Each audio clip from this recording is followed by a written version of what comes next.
Bonjour à tous et à toutes. Pour cette deuxième vidéo, c'est juste une suite de la première vidéo introductive par rapport à la plateforme Google Scholar.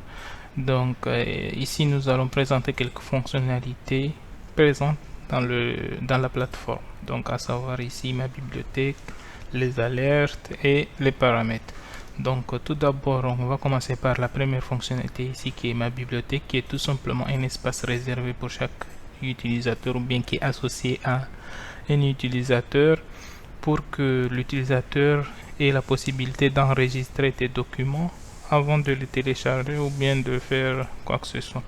Donc ici, comment on peut enregistrer des documents à partir de cet espace. Donc une fois qu'on a lancé une recherche, qu'est-ce qu'on a? On a des résultats et chaque résultat ici ou bien chaque document à côté ou bien en bas il y a l'option enregistrer. Donc ici cette option va nous permettre d'enregistrer le document dans notre espace qui nous sert de bibliothèque. Donc si on clique au niveau de ce bouton, il nous propose dans quelle catégorie nous voulons associer le document. Donc je vais sélectionner cette catégorie là et je fais OK. Maintenant, si le document est déjà enregistré dans la bibliothèque, voilà, comme vous pouvez le voir, l'étoile qui est à côté de l'option enregistrer est complet en fait. Par contre, si on trouve un document donc qui n'est pas enregistré dans la bibliothèque, voilà comment se présente l'étoile. Donc maintenant, une fois le document enregistré, où peut-on le voir, ou bien une fois qu'on est déconnecté, où on peut le voir en fait. Donc une fois qu'on est dans la page d'accueil, on peut cliquer directement sur le bouton bibliothèque et là on aura tous les documents enregistrés dans notre espace personnel qui nous sert de bibliothèque.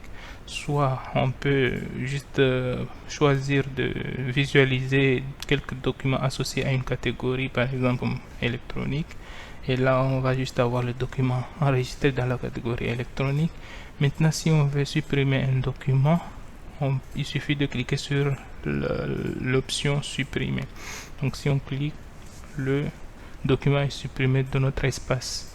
Donc ici, comme deuxième fonctionnalité, on va vous montrer comment créer une alerte. Donc ici, comment créer une alerte.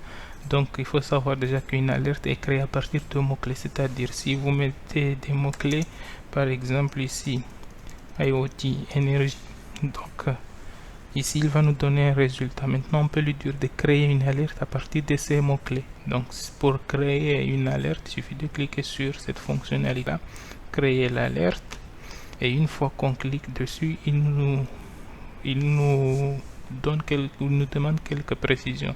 Donc déjà ici il nous remontre les mots-clés saisis, l'adresse email, et ici il nous demande qu'est-ce qu'il doit nous renvoyer. Est-ce qu'il va nous renvoyer les premiers résultats ou bien tous les résultats.